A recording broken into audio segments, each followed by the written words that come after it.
Bueno,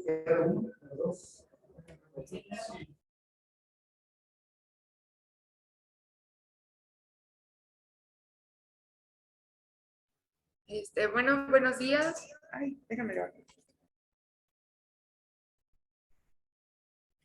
Buenos días, mi nombre es Michelle Iturbide, soy residente de primer año de Medicina Interna del Centro Médico Nacional 20 de noviembre. Esta es una presentación que hice en conjunto con mi compañero Gustavo Salinas. El día de hoy pues, no va a ser posible que nos acompañe, entonces la expondré yo. El tema es hipertensión arterial primaria. Le toca su periodo vacacional y es de otro estado. Bueno, como tal, la definición, pues la hipertensión se va a definir como un aumento en la presión arterial persistente. Esta se va a mantener elevada y va a presentar cifras, la presión sistólica mayor a 140 y la diastólica mayor a 90 milímetros de mercurio. Sin embargo, hay la American Heart Association en conjunto con el American College of Cardiology, en el 2017 hacen un cambio a las guías que tenían previamente del 2003, en el cual para ellos la definición de hipertensión es con lecturas arriba de 130 milímetros de mercurio para la sistólica y mayores de 80 para la medición diastólica, ¿ok? Entonces van a haber diferentes guías de hipertensión y algunas van a tener su definición mayor a 140-90 y algunas mayor a 130-80. Todavía 140-90. Como tal, hace poco ya no pudimos estar, pero el 16. Sí, ahorita hay de hecho una comparación de las diferentes días y cuánto considera cada una. El día 17 de mayo fue el Día Mundial de la Hipertensión Arterial, entonces acaba de pasar. Como tal, lo que hablábamos de las distintas clasificaciones, pues es más que nada las clasificaciones internacionales. Podemos encontrar que tenemos a la de la American Heart Association, a las guías europeas, a la canadiense, a la Joint National Committee, que es la JNC 7, y bueno, la 8, que hizo algunos cambios en las recomendaciones, nada más. Las guías NICE, que son las guías inglesas, y la NHF es la de Australia. Entonces, como tal, pues ellos definen sus niveles tanto de presión sistólica como de presión diastólica, en las cuales la AJA, que es lo que comentábamos, considera normal todo aquello que la sistólica sea menor de 120 y las diastólicas sean menor de 80. Mientras que cuando ya tenemos de 120 a 129, la AJA lo va a considerar como que es una presión sistólica elevada. Ahora, aquí es cuando empieza ya a ver la diferencia. Por ejemplo, en las guías AJA, nosotros vamos a encontrar que un aumento de 130, ellos ya lo van a considerar, de 130 a 139, ellos ya lo van a considerar como hipertensión grado 1, mientras que en las otras guías esto todavía lo consideran normal, pero lo toman como presión normal elevada o presión normal alta. Ya como tal, el estadio 2 para la AJA va a ser mayor a 140, y, por ejemplo, las guías europeas, que es justo lo que mencionaba el doctor, que son las guías mexicanas son las que toman de referencia, van a utilizar de 140 a 159 como grado 1, de 160 a 179 como grado 2 y mayor a 180 para un grado 3. Ok, este es basado en las guías americanas. Bueno, una comparación en las guías americanas y en las guías europeas. Como podemos ver, en las guías americanas, una presión arriba de 130-80 en una toma, pues ya lo considera como hipertensión, las guías europeas mayor a 140-90, pero vamos a tener distintos parámetros o distintas formas en las que nosotros vamos a medir la presión y poder determinar si efectivamente mi paciente tiene esta elevación. Esto va a ser un promedio total de una medición. Por ejemplo, tenemos aquí la HbPM, que en realidad a lo que se refiere es el monitoreo que el paciente va a realizar en casa. Si nosotros tenemos un promedio mayor a 130-80, según las guías del AGA, podemos definir que nuestro paciente presenta hipertensión. El promedio que consideran las guías europeas es mayor o igual a 135/85. también ambas recomiendan que nosotros saquemos un promedio en el monitoreo ambulatorio de la presión arterial o el mapa que correspondería en español, tanto en el día, en la noche y en total de 24 horas. Ahorita igualmente vamos a hablar un poquito más de estas formas de medición de la presión arterial a lo largo del día que nos ayudan a complementar el diagnóstico. Vamos ahorita ya a entrar a lo que es la hipertensión. Hay muchas etiologías de la hipertensión. Ahorita nos vamos a enfocar principalmente en lo que es la hipertensión esencial o la hipertensión primaria, la cual va a corresponder al 90 al 95% de los pacientes. Y lo más importante sobre todo es que la hipertensión es el factor de riesgo prevenible más importante de enfermedad cardiovascular. Hay estudios que dicen que incluso a partir de 115 milímetros de mercurio la sistólica y 75 milímetros la diastólica, ya nosotros tenemos factores de riesgo para hipertensión. También esta ha sido la justificación por la que han considerado bajar en algunas guías el valor, exactamente. También la hipertensión arterial va a ser el principal contribuyente para la mortalidad y la discapacidad a nivel mundial. Tenemos diferentes tipos de hipertensión. La hipertensión arterial resistente, la cual sabemos que es la hipertensión que, aunque mi paciente esté tratado y yo lo tenga con 3 antihipertensivos diferentes a dosis máxima, incluyendo un diurético a la dosis correcta, el paciente pareciera no tener un control adecuado. También está la hipertensión secundaria, que es una hipertensión que nosotros podemos identificar una causa que está haciendo que mi presión se eleve y esta se puede curar pues quitando la causa que está provocando esa elevación. También está la hipertensión enmascarada, que esta es que hay una presión arterial elevada que está normalmente, o sea, nuestro paciente por lo general presenta esta elevación, pero cuando llega con nosotros o nosotros queremos hacer el diagnóstico en el consultorio, sus cifras de presión arterial parecieran ser normales. Y está lo contrario, que es la hipertensión de la bata blanca, que es que el paciente está normalmente en su casa, pero al llegar al consultorio, ya sea por factores de nervios o de que venía corriendo o lo que sea, la presión pareciera estar aumentada. La epidemiología como tal, ¿quiénes son los más afectados? El inicio puede ser de pacientes jóvenes, por lo general es de los 20 a los 50 años, pero la prevalencia aumenta con la edad. ¿Cuál es el problema aquí? Normalmente nosotros nos damos cuenta que los pacientes son hipertensos en etapas más adultas de la vida, pero ellos en realidad ya llevan una evolución crónica, es decir, probablemente iniciaron de los 20 a los 50 años y nosotros los abarcamos a partir de los 60 o a partir de los 70. Ahora, en estas gráficas podemos ver justamente cómo tanto en hombres como en mujeres eleva con la edad, siendo su pico máximo en mayores de 75 años, tanto para la presión sistólica como para la presión diastólica. Ahora, ¿por qué justo es este cambio de que con nosotros tengamos más edad es cuando va aumentando la hipertensión? Cuando nacemos hay factores que ya vamos a tener todos, que es la carga genética. Si nuestros papás y nuestros abuelos presentaban hipertensión, pues es probable que yo con lo largo del tiempo pueda desarrollar hipertensión. También la raza, factores como que nosotros ya de por sí tengamos alguna alteración renal, una disminución en el número de nefronas, que haga que nosotros ya estemos predispuestos a presentar hipertensión. Pero también a lo largo de la vida, pues nos exponemos a otro tipo de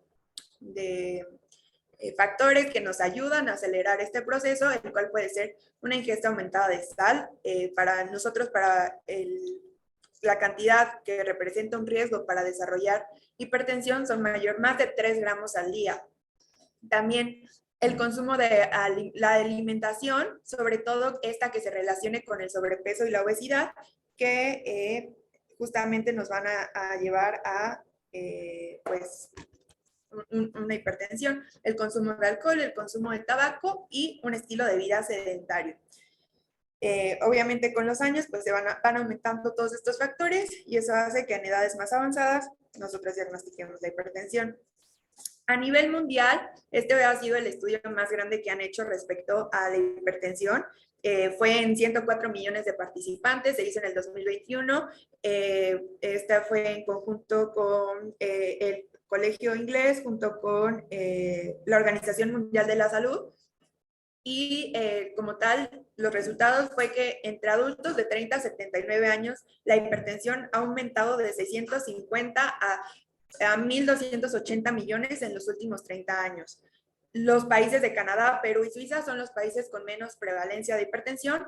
República Dominicana, Jamaica y Paraguay tienen la más alta prevalencia en las mujeres, mientras que Hungría, Paraguay y Polonia para los hombres. Esta es como tal la estadística que existe en México.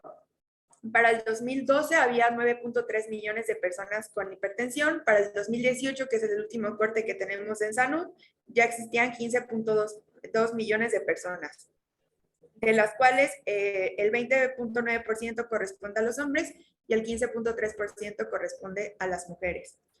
El 26.7% que tuvo el diagnóstico entre los 70 a los 79 años. Esta es una gráfica más o menos en donde cómo está representada, o cómo está distribuida más bien la hipertensión, y podemos ver que las entidades mexicanas con mayor porcentaje de hipertensión son Campeche, Sonora, Veracruz, Chihuahua y Coahuila, ¿no? Todo el norte, exactamente, principalmente el norte de la República. ¿Quién son del norte?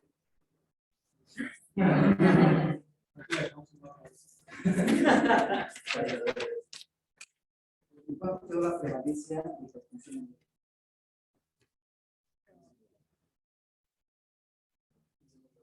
15.2 millones. De acuerdo a la encuesta, si te basas en la encuesta del medio camino que fue la administración de Peña Nieto, es, pero la realidad es que estamos en el 33% de prevalencia. Entonces, en una tercera parte de los que estamos aquí vamos a ser. Yo no soy hipertenso. Por el micrófono. Por el micrófono. No, nada más para que hable por el micrófono. Ya, ok, ya. ¿Quiere dejarlo ahí nada más? ¿Qué le hago? Sí, eso depende de las encuestas. Por ejemplo, esta que marcan aquí de 18.4 del 2018 ya es de la actual administración, y en eso tiene mucho que ver quién está al frente de la administración o del gobierno. Cada uno va a maquillar mucho las cifras y el tamaño de la muestra es menor, y las encuestas cambian radicalmente la metodología, que eso hace que salgan algunas prevalencias más altas o más bajas. Entonces, como que por arte de magia bajar del 33% al 18%, pues la verdad es que no es real, ¿sí? O sea, la realidad estamos en el 33% de prevalencia en México. ¿Sí? Entonces, es importante señalar eso, porque de acuerdo a esta encuesta, pues la verdad es que fue milagroso el cambio, ¿no? La verdad es que eso no puede ser. Si quieres, no, déjalo ahí. Y ahí se oye, sí. Ahí se oye, perfecto. Se va a caer. Con eso. Y como tal, los factores de riesgo que tienen una evidencia consistente es la hipertensión, que esta pues ya se ha retirado de los términos, o una presión arterial normal alta, que es la que muchas guías consideran de 130 a 139 en la sistólica, perdón. También el paciente presenta obesidad y sobrepeso, el consumo de alcohol o la exposición a insulina, tanto endógena como exógena. También hay factores que tienen evidencia limitada, como puede ser el consumo elevado de carnes rojas, una historia o antecedente de nefrolitiasis, la psoriasis, el uso crónico de AINE, el uso de anticonceptivos orales, el sueño que sea menor a 5 horas por noche, que los pacientes tengan hostilidad o mal humor, o más bien que estén expuestos a estrés, ¿no? O un consumo de glucosato en la dieta aumentado. También hay condiciones asociadas, como es la apnea obstructiva del sueño, que también favorece que el paciente presente hipertensión. El riesgo cardiovascular y la hipertensión, hay una fuerte y positiva relación entre la presión arterial y la enfermedad cardiovascular. La relación aplica tanto para la presión arterial sistólica como la presión arterial diastólica, pero en los adultos lo que va a predominar es la presión arterial sistólica. Esta relación va a ser independiente de otros factores de riesgo cardiovascular. Los estudios de Framingham son justamente estudios que han evaluado la enfermedad cardiovascular y la exposición a los riesgos, en el cual dice que un paciente que presenta hipertensión tiene 4 veces más riesgo de presentar un evento vascular cerebral y 6 veces más de presentar insuficiencia cardíaca congestiva que un paciente que no presenta hipertensión.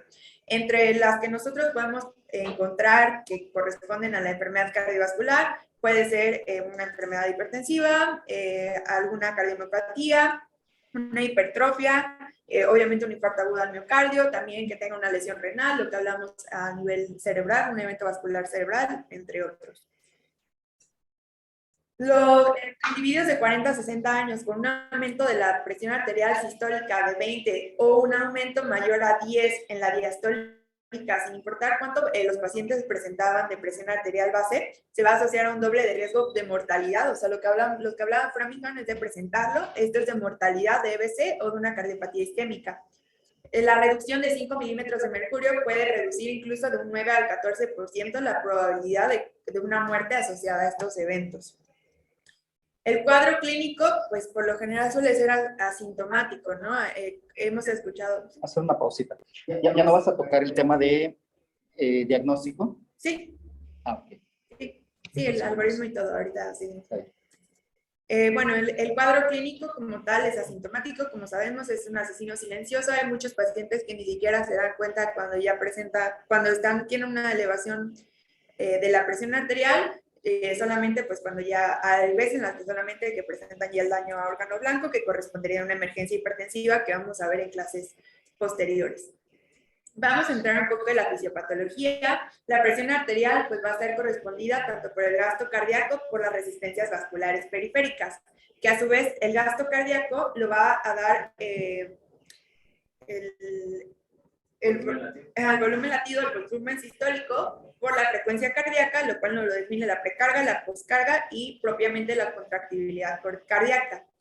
Las resistencias vasculares periféricas tienen que ver tanto con el radio de las arteriolas como la viscosidad de la sangre que pasa a través de ellas. Hay mecanismos vasculares que pues, establecen cómo va a cambiar esta presión. Por ejemplo, tenemos la ley de Poisson, creo que se dice así, que dice que la resistencia de flujo es inversamente proporcional al radio del vaso a la cuarta potencia. ¿Esto qué quiere decir? Que la disminución de la luz de mi vaso, por más pequeña que sea, nos va a aumentar la resistencia de esta arteria y con eso pues va a desarrollar un proceso fisiopatológico que nos lleva a una elevación de la presión arterial. La fisiopatología como tal se puede dividir en que hay tres rubros importantes. Uno es la regulación simpática, uno es la disfunción endotelial y el otro es el sistema renina-angiotensina. A nivel simpático nos va a haber un aumento del tono simpático, va a haber una sobreestimulación de los receptores adrenérgicos, tanto los receptores alfa como los receptores beta, que es justo aquí el efecto que nos da la adrenalina y la noradrenalina, por ejemplo, las cuales a nivel de los receptores alfa nos va a causar una vasoconstricción, una reabsorción de sodio que pues, favorece que permanezca este estado de hipertensión, y los receptores beta que a su vez nos van a ayudar a la liberación de renina. En la disfunción endotelial, que suele ser el principal mecanismo, va a haber tanto una disminución de las sustancias vasodilatadoras, que son el óxido nítrico y la prostaciclina, y un aumento de las vasoconstrictoras, que es la endotelina y el tromboxano 2. Y a nivel del sistema renina-angiotensina-aldosterona, pues va a ser el sistema compensatorio. O sea, uno es como el patológico y otro es el que trata de compensarlo, en el cual va a haber una estimulación de los receptores de angiotensina 1 con una activación simpática, una retención de sodio y una secreción de aldosterona. También es importante saber que nosotros tenemos mecanismos tanto agudos como lentos, los cuales nos ayudan a corregir los cambios de presión. Agudos se dan de segundos a minutos y esto es para corregir defectos temporales, los cuales pueden ser, por ejemplo, cuando nosotros realizamos ejercicio, los pacientes, cuando nosotros nos paramos, justo los mecanismos compensatorios para que no tengamos cambios en la presión, o cuando tenemos alguna hemorragia o alguna pérdida de volumen importante que ayudan a contrarrestar. En los agudos tenemos mecanismos modulares, los cuales se van a dar en el centro cardiovascular. está ubicado en la formación reticular del bulbo raquídeo y la protuberancia anular en su tercio inferior. ¿Cuál va a ser su acción? A nivel parasimpático va a estimular el vago, lo cual nos va a dar una disminución de la frecuencia cardíaca, pero recordemos que ya hemos hablado que el principal efecto va a ser a nivel simpático, con lo que nos va a dar un aumento de las resistencias vasculares periféricas. Ese es inmediato, ¿no? Ese es inmediato. Entonces, si estamos en decúbito, si estamos sentados, al incorporarnos, es lo que se activa inmediatamente. ¿Sí? Inmediatamente es la respuesta simpática, aumenta el tono simpático, porque necesitamos por gravedad, el flujo cerebral disminuye por gravedad. Pues para mantener el flujo necesitamos algo que se active de forma inmediata, y este es el sistema simpático, para que se mantenga la presión y no haya hipoperfusión inicialmente cerebral y por supuesto todos los demás órganos. Siempre la simpática es la que es inmediata. De ahí vienen todos los tipos de disautonomías en las cuales vamos a presentar síncope neurocardiogénico, vamos a ver ortostatismo y demás, que eso ya será cosa de otro tema. Bueno, siguiendo el sistema nervioso autónomo, también vamos a tener tanto reflejos intrínsecos como reflejos extrínsecos que van a ayudar a controlar. Los vasoreceptores, estos van a detectar el aumento de la presión, como los vasos van a tender a estirarse o a distenderse, van a tener un estímulo vagal que va a producir una bradicardia y una disminución de la TA, y como tal, después de que existe esta disminución de la presión, va a haber un mecanismo compensatorio que va a tratar de causar una taquicardia y una vasoconstricción. ¿Para qué? Para aumentar la resistencia vascular periférica.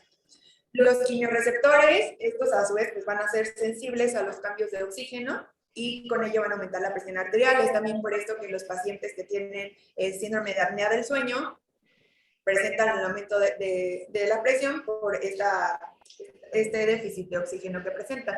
También va a haber los extrínsecos, que son principalmente la respuesta al dolor y el frío. Hay mecanismos humorales, que ahorita vamos a hablar un poquito más de ellos: el sistema renina-angiotensina-aldosterona, la vasopresina, hormona antidiurética, y la adrenalina y la noradrenalina. El sistema renina-angiotensina, recordemos que la renina es secretada a nivel renal por las células juxtaglomerulares. Estas, a su vez, van a transformar el angiotensinógeno que fue producido en el hígado en angiotensina 1, que a nivel pulmonar se convierte en angiotensina 2. Tenemos que saber que la angiotensina 1 es incluso 40 veces más potente que la noradrenalina, entonces por eso pues, también tanto poder que tenga para aumentar la presión. Y como el efecto que nos va a dar la angiotensina 2 va a ser principalmente la vasoconstricción. Posteriormente viene la liberación de aldosterona, la cual va a favorecer la reabsorción de sodio y agua, con lo que aumenta el volumen, y en conjunto tanto la vasoconstricción como el aumento de volumen nos va a dar un aumento en la presión arterial. La hormona antidiurética, esta es secretada por la porción posterior de la pituitaria.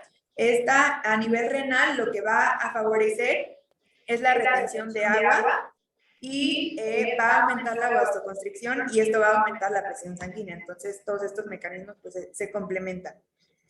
La adrenalina y la noradrenalina van a ser secretadas a nivel de la médula de las glándulas suprarrenales, que van a tener un efecto simpático-mimético, que ya lo habíamos mencionado, una vasoconstricción, un aumento de la presión arterial, y también van a tener un efecto hiperglucemiante.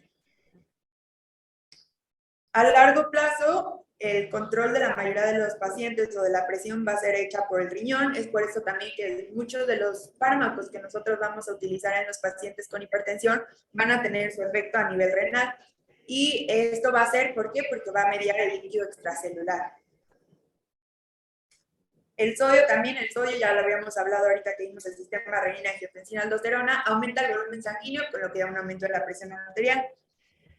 Disminuyen las resistencias vasculares porque trata de haber un mecanismo compensatorio aumentando el óxido nítrico para llegar a una homeostasis. Sin embargo, después hay un aumento de ¿cómo se llama?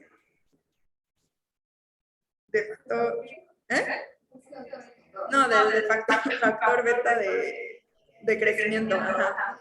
Hay un estrés oxidativo que dejamos nosotros de producir óxido nítrico hay una disfunción endotelial, que era el principal mecanismo compensatorio, y nos lleva a una hipertensión. Eso es lo que se le llama resistencia a la sal o al sodio, porque hay una mayor, los pacientes que tienen mayor mayor sensibilidad al sodio, todo este mecanismo se incrementa considerablemente. Entonces, consumen un poco de más de sodio y se dispara el aumento de la presión arterial. Y es mucho más frecuente, ese mecanismo por sí mismo es mucho más frecuente. Y esto se demostró hace muchos años en modelos animales. Hay una cepa de ratas que se llama DAL, que estas ratas tenían mayor sensibilidad al sodio. Incluso para poder orinar, tenían que aumentar la presión arterial para mantener la uresis. Y esto inicialmente en este modelo de animal, en estas ratas, pero después se demostró en seres humanos que además de aumentar por la hipersensibilidad a la sal, además de aumentar el volumen sanguíneo, también para orinar, se tiene que aumentar las resistencias vasculares para poder tener mayor presión en riñón y poder orinar. Entonces, y es mucho más frecuente de lo que se pensaba, ¿sí? Además de todos los demás mecanismos. Ok, entonces el endotelio, lo que hablamos, el vasodilatador más potente que vamos a tener en el organismo de forma intrínseca es el óxido nítrico. Este es liberado continuamente por el endotelio gracias a un estrés que se va a hacer por la fricción que tenga la sangre contra los capilares, lo que hablábamos hace ratito de esta detección de la distensión, lo que va a favorecer que exista una relajación vascular a través de la producción de GNRS. ¿Cómo se hace que dejemos nosotros de secretar el óxido nítrico? Esto es a través de la inhibición de la enzima óxido nítrico sintetasa, y pues si no tenemos la enzima que produce el óxido nítrico, no va a haber, lo cual aumenta la presión arterial. Además, las células endoteliales, aparte del óxido nítrico, secretan prostaciclina, que lo mencionábamos también, que era un factor muy importante que nos ayudaba a la vasodilatación. Si el endotelio falla, pues no vamos a tener este mecanismo contrarregulador. También procesos inflamatorios pueden favorecer que nosotros presentemos hipertensión. ¿Por qué? Porque la inflamación produce que la permeabilidad vascular esté aumentada. Entonces, con la liberación de estos mediadores de inflamación, nosotros podemos tener especies reactivas de oxígeno aumentadas, óxido nítrico aumentado, citocinas aumentadas y mieloperoxidasas aumentadas. Las citocinas también favorecen que se forme neoíntima o que pues, aumente justamente el lumen de mi vaso, lo que aumenta mi resistencia, produce una rigidez, promueve la fibrosis y con eso pues disminuye el lumen de mi vaso. Las mieloperoxidasas que hablamos arriba van a estimular la degradación de la materia celular, me parece, con una migración celular a intersticio, lo que va a promover que exista la apoptosis, la síntesis de colágeno y pues ya como tal se forme el daño a órgano blanco. Ahora sí, ¿quieres complementar algo antes? No, adelante, después de que... Ok. Entonces, hablamos que el diagnóstico suele ser asintomático, pero debe tener un escrutinio regular. En pacientes mayores de 18 años, mínimo una vez al año, nosotros debemos de tomar la presión. En pacientes que tengan antecedentes o que en alguna vez hayan ya tenido alguna cifra mayor a 120 en alguna toma que haya tenido, ya se le debe dar propiamente una consulta dirigida a hipertensión una vez al año. Estas es también un cuadro comparativo en las diferentes guías, más o menos cómo establece cada una que se haga el diagnóstico. Sin embargo, vamos a tener justo una clase que es de pura revisión de las guías y una comparación, entonces mejor ahorita vamos a basarnos en un algoritmo. Regrésate a la otra. Esto es muy importante y eso es lo que se tiene que basar actualmente en el diagnóstico de hipertensión arterial. Es muy común que un paciente presenta alguna crisis de hipertensión por única vez y le diagnostican hipertensión y le empiezan terapia. Eso no se debe de hacer. Una sola vez no se debe dar terapia a menos que sea una emergencia hipertensiva, ¿sí? Y eso ya vamos a ver, ya se revisó eso, ¿no? Todavía no. Solo en esas condiciones se va a dar terapia y además es una terapia intensiva, unidad por unidad. Pero eso es como actualmente debemos de hacer el diagnóstico y ser muy